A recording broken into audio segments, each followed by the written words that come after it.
Good morning and welcome to your favorite Take Care podcast with me, Sangha, and my friend Martin. Today we have with us Lee, much loved soul in social care. He's a guru in home care tech, he's a podcast host on mental health. One of our podcast as in Take Care's biggest champion. I want to start with by saying a big thank you to Lee. And Lee, welcome.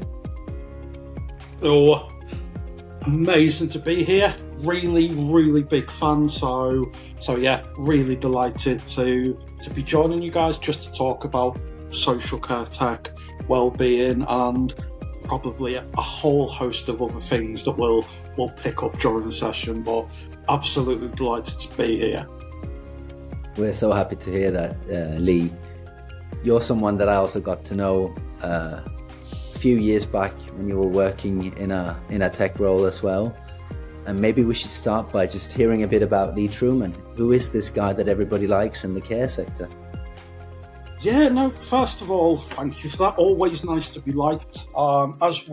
This week was World Kindness Day on Monday, so it's always nice to be liked. It's always nice to be kind. So yeah, thanks for those kind words. So, social care wise, I fell into social care about a decade ago. So, I just had a young child, so I had a 40-mile journey to work and back. And when you've got a child that's not sleeping, that journey's quite hard. So I was looking for new roles, and yes, exactly, just so hard.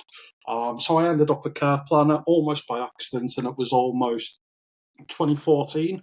So I was trying to speak to people about the cloud and digitalisation in 2014 when the sector was very heavily paper-based, and trying to explain about the cloud was a very difficult concept back then. Yeah. So I was a care planner for about 8 years. I then joined a startup in the AI space, in social care AI, NDG AI. So auto rostering, really cool tech. And then I spent a little bit of time at Unique IQ, so an end-to-end care management platform. So I've seen the sector go from very sort of resistant about technology, very kind of like paper and pen led, to almost where digitalisation is the norm. I was wondering with those roles, you're probably one of the people in the tech space within social care that knows the most about the pitfalls, the challenges, the ups and downs over the then last 10 years. What's your take on it? Where are we now? Are we in a good place, or?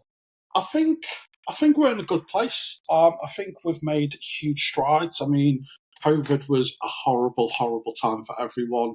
Lockdown, isolation. There was a lot of mental health challenges. But I think the two things quite close to my heart, I think social care digitalisation was forced into the next generation because it was very hesitant. But with everyone picking up the tools and working from home, we had no choice but to embrace it.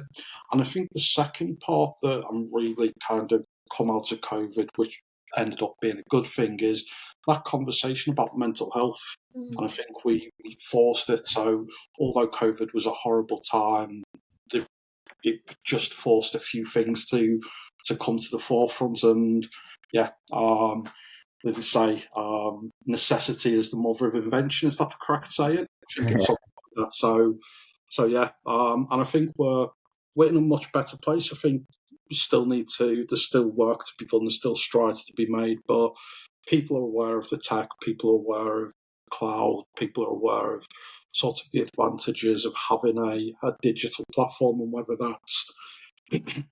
that's an audit platform, whether that's rostering, whether it's a medication management platform where you can see those medication errors in real time, whether it's some of the amazing care planning tools out there. And Morton, I'm looking at you.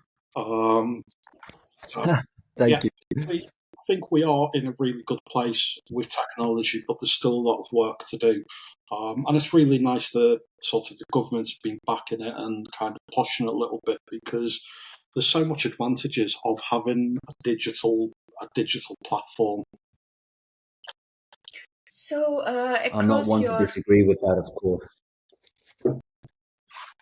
Sangha, go ahead. yeah, I was just thinking through that, across these 10 years, how have you seen the tech sales cycle change, or is it still the same?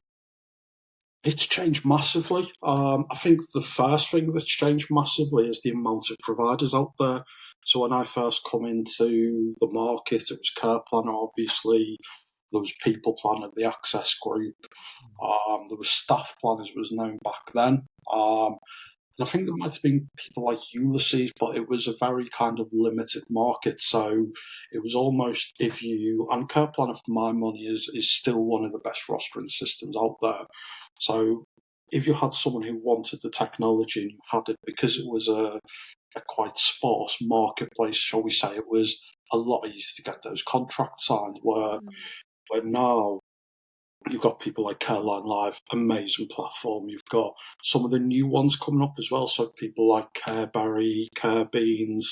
I think My Help is a really, really impressive platform as well. So the customers now are not doing 2 or 3 demos. The customers now have got to do maybe 10 demos, and then there's a lot of decisions when you've got so many platforms because, like I say, Birdie's all in one, Pass is all in one, Careline Live, Unique IQ, Care Planner and Nourish nowadays. So there's a lot of options. So I think, and almost like it slows the process down because they've got so many options, and every system has got its own pros and cons.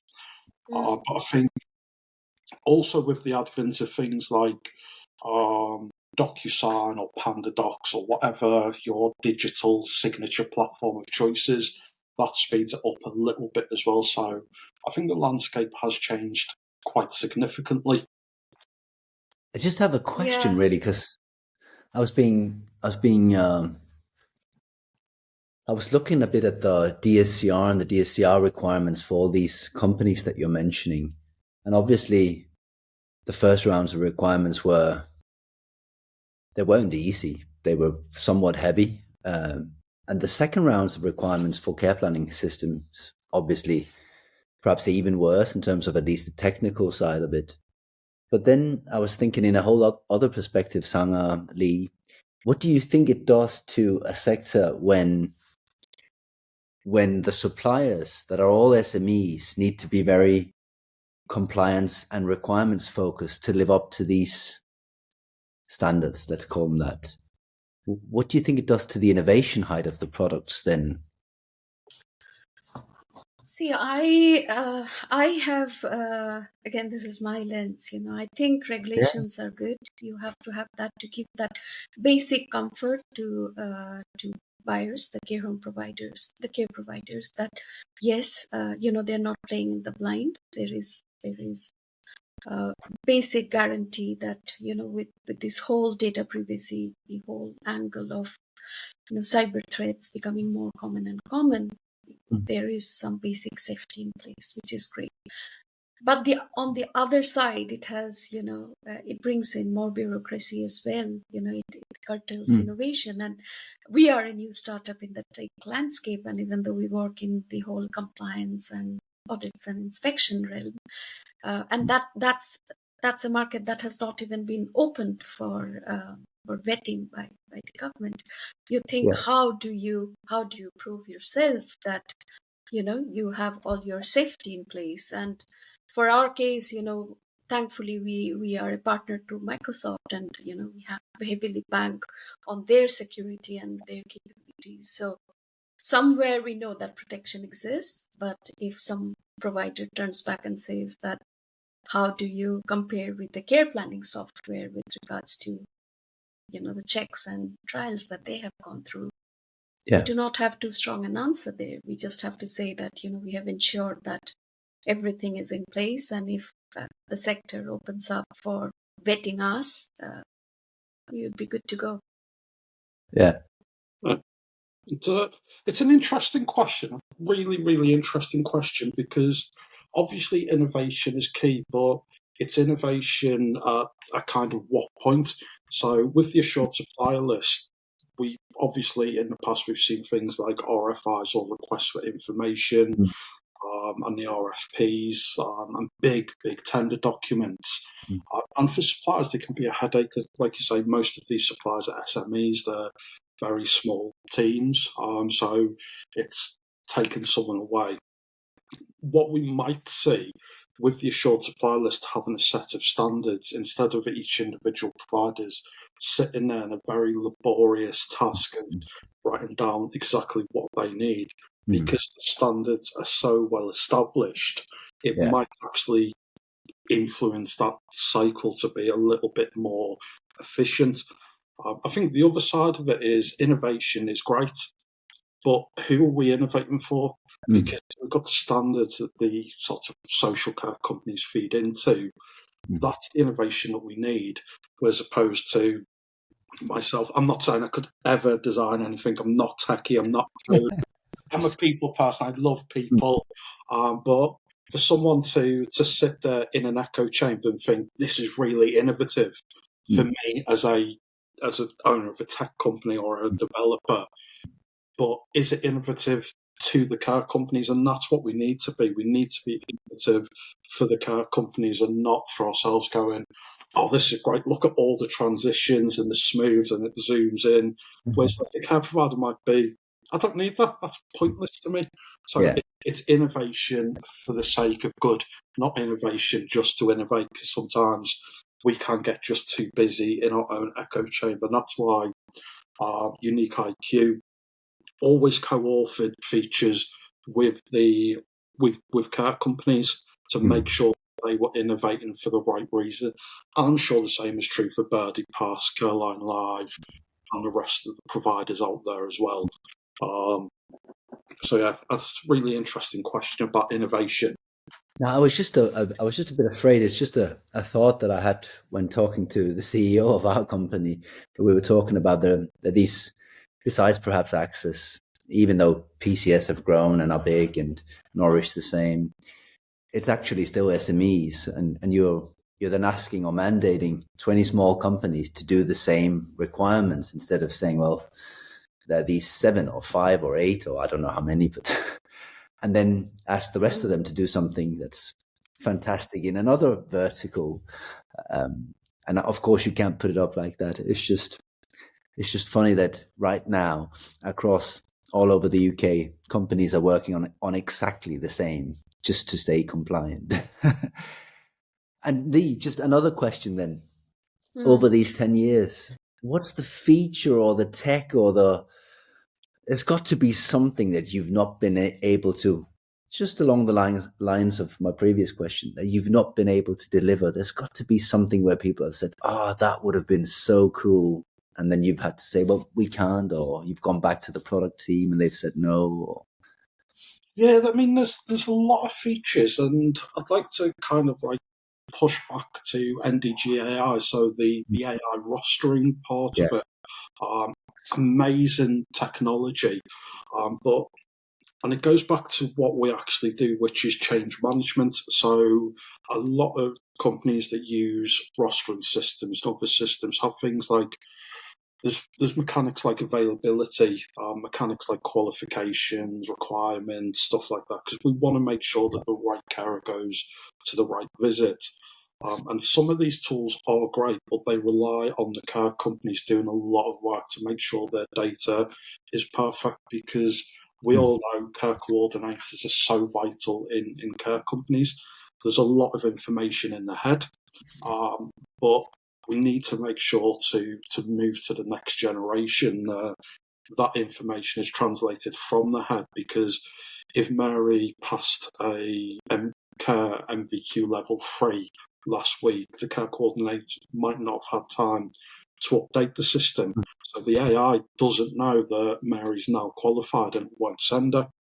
So again, I think there's a lot of tools, but it goes back to being well led. It's amazing getting all these tools in place, but if we're not using them well, if the organisation isn't sort of leveraging these tools as much as they can, then it's tough. So it's again, a lot of these features are dependent on humans as well, and sometimes that's where things fall down. I think I can second that. sorry, just coming to the innovation point that you raised, Martin, and reflecting back on what Lee said, I think there's also another thing which is happening in social care. The sector is becoming more and more open to newer ideas, newer ways of doing things, which might not be very traditional approach, and this is happening because of the openness that I think the tech companies are bringing into the mix, which I think is a fascinating period for everyone working in tech and everyone working in the care sector. Yes, I think you're right. Yeah. So if we shy away from that whole tech talk just for a second, although there is a really, really good link, and I'm sure in your sales presentations, you're linking from the tech to the workplace environment and everything. And you mentioned just earlier that you were a couple of things that were on your heart and things that you taken your time, and one of them being mental health and well-being. Tell us a bit more about Care to Talk, because I've been listening a bit, but not enough, I can already reveal. Cool. So, mental health, well-being. Again, it's another thing that COVID forced to the forefront, which is a good thing that come out of it. So, from my point of view, I've kind of like always been impacted by mental health. So, my granny was very, very suffered from depression on a kind of like big scale. 5'1" Irish lady, the happiest lady in the world. And then there were just times where she just disappeared into a room. We never seen, and this is right from when we were, as my nan used to say, knee high to a grasshopper. So from when we were tiny, nan would just disappear. And there was always and occasionally she'd have to go into hospital.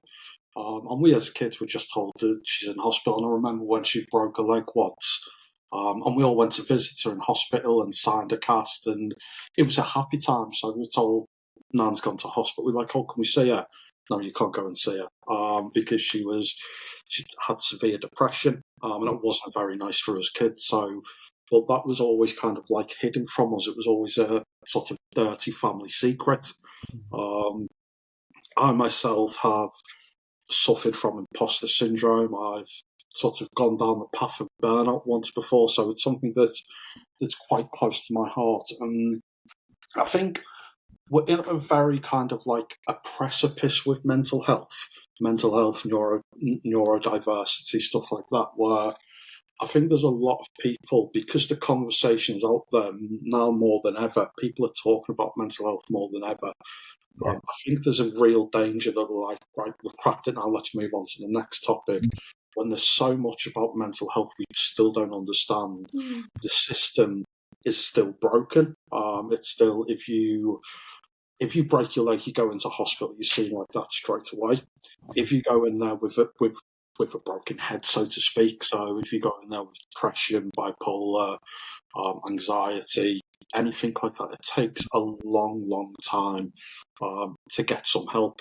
So I think we're at a kind of like really dangerous point, because I think, like I say, people might think that's it, we've cracked it, whereas we're really only at the base camp.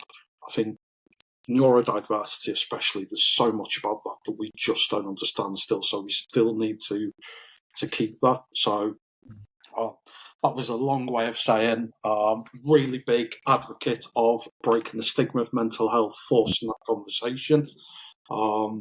About, I think it was 2019, 2020, I met Mark, and we just hit it off straight away. It's like me and both of you. As soon as you meet, you just meet kindred spirits, and it's just there's an instant like synergy. So me and Mark, both really big supporters of mental health, both have no hair. So it was just perfect. So we'd done a few videos over the time, but we just decided to make that into a podcast, and luckily to have quite a few guests on. Again, it's been some really, really amazing people. We've had Mark Tops talking about work-life balance. We've had Lucy Buxton talking about trauma. Recently did a session about grief with people like John Powell and Paula Cashmore. So just to have that ability, because if we look at mental health as a whole is tough. When you take the challenges that carers have, and that mental health challenge, I think I read a stat somewhere before that 86% of carers have suffered poor mental health as part of that vocation. And what we want to do is just have that conversation. Mark is a mental health consultant, markcaulfield.com. Cheap little plug for him there. And I'm the host, I'm the advocate, and Mark brings the expert voice, and we have lucky enough to have some great experts in the social care field join us. So yeah, really humbled to be able to talk about mental health. That's really good, because that's a topic. The more we start talking about, the more awareness it raises, and you're doing a great job there by continuing to have those conversations and get people to talk about them. Absolutely. And like Monday was World Kindness Day. If anyone's seen me on LinkedIn, I've just been spamming the kindness posts this week.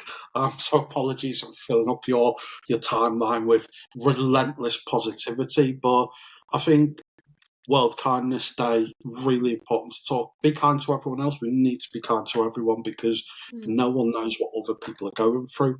And we're in the social media age where you look at it from the lens that they want to give, and you might see like really nice, happy smiles, but you don't know when that camera turns off what anyone's going through. So it's really important to be kind to others. The most important person is important to be kind to is yourself, because how can we be kind to others if we're not being kind to ourselves? And sometimes that's just taking a break, going for a walk, just reinforcing the work-life balance, and just being kind to yourself, because I think, like Kansas said, we're all dust in the wind. People will make a huge mistake and then think like it's under the microscope. Everyone's going to be talking about me. Everyone else is so busy with their life that they'll go, oh, and then I'm back on with my business, the stuff I would go on to. So yeah. Yeah, that's so true, isn't it? We all believe that everybody will watch us fall, but actually, that's probably most likely when somebody watches us fall, they'll come and help us up. So instead of being ashamed of falling, then just put a hand up. Yeah, and I seen a quote somewhere that was, success is just a pile of mistakes, but you stand on top of it rather than being buried by it. And again, let's give ourselves a break, because it's a tough life, and we need to be kind to each other and kind to ourselves as well. Very what well a fantastic said there. message. Yeah, very well said. And likewise, Morten, what you said there was also really profound. That people, when they look you're falling, they usually go and help, which is a great thought, which we often forget. I think we think that everyone is a competitor, which is actually not the case. No. And so funny that you mentioned that, Sangha, because I remember the first time I entered probably one of the care shows, and obviously not being English, and this was probably London back then, I felt so afraid that we'd do something wrong, or we'd say something wrong. And actually, I believe this is only 7 years ago, that even since then, the positivity that you're meeting me with, Lee, and Sangha you've met me with, it's changed in the sector, the way I experience being at these shows. And just all in all, remember, for Sequoia's perspective, losing a big showdown to one of our competitors where we're all in the same room. But there was a difference between how I interacted with one of the competitors and another one of them, where I've built a relationship to that person. just by meeting them with kindness, as you say, Lee. Yeah. And I think that's changed in our sector. And I think it's due to or down to the many of us who are actually treating each other in that way. And I think we should definitely do more of that. Yeah, no, definitely. It's I mean, it's all about, like you say, kindness. Kindness should be the theme, but it's all about that respect, because, like I say, there's a lot of companies out there that cross over, that compete, but when we sell and when we speak to the customers with integrity, with ethics, then may the best man win. And the thing I always like to hear is steel sharpens steel. So when you go up against I really like Alex Giddings over at Access, really good friends. We always chat. Competed on many deals, but always in the right way. So yeah, and I think it's always key to act with integrity, because we need to emphasise what these systems do. So it's not a retail space. We're not. If our systems don't work, it's not going to not discount a shirt by 25% per se. It could be the difference between Mrs. Jones being left on the floor or not. So we need to make sure that we're always acting with integrity. And at the end of the day, I was always brought up with the motto of "May the best person win." So yeah, I think it's just how you act with integrity. And I think I always got on with you more, and then I found out you were a fellow Newcastle fan. I was like, this is just even better now. So yeah. And that is kind of like what we were saying earlier about the world changes so fast. Newcastle is a thing where we were relegated and then we're kind of like on top of the world at the minute. So things do change. So when you fall down, it's just, I think one of the phrases I like is falling down is an accident, staying down is a choice. So again, we just choose to get up and rise up. And it's a tough life. It's a tough life, but we just need to look after each other, and look after ourselves as well. And don't forget to switch off. One of the phrases I like, I keep saying that, one of the phrases I like, one of the many phrases I like is that if you unplug anything for a short period of time and plug it back in, it generally works better, including yourself. So again, we just need to take a break sometimes and just recharge. Yeah. So many wise words from this man, Sangha. Honestly, and I was sitting there and thinking, it echoes so much about, one shouldn't take oneself too seriously, where I'd say 90% of the events are uncontrollable. You can't control those events. You're just probably in the acceptance. But that's a topic for another day, I guess. It is. Lee, it's been fantastic to have you on. Take care. Absolutely, it's been an absolute privilege. Have a great day, everyone, and take care of yourself. Thank you, Lee. Very much. Take care. Thank you for listening. Don't forget to subscribe, review, and share your favorite Take Care podcast with your friends and colleagues. Until we meet next week, take care.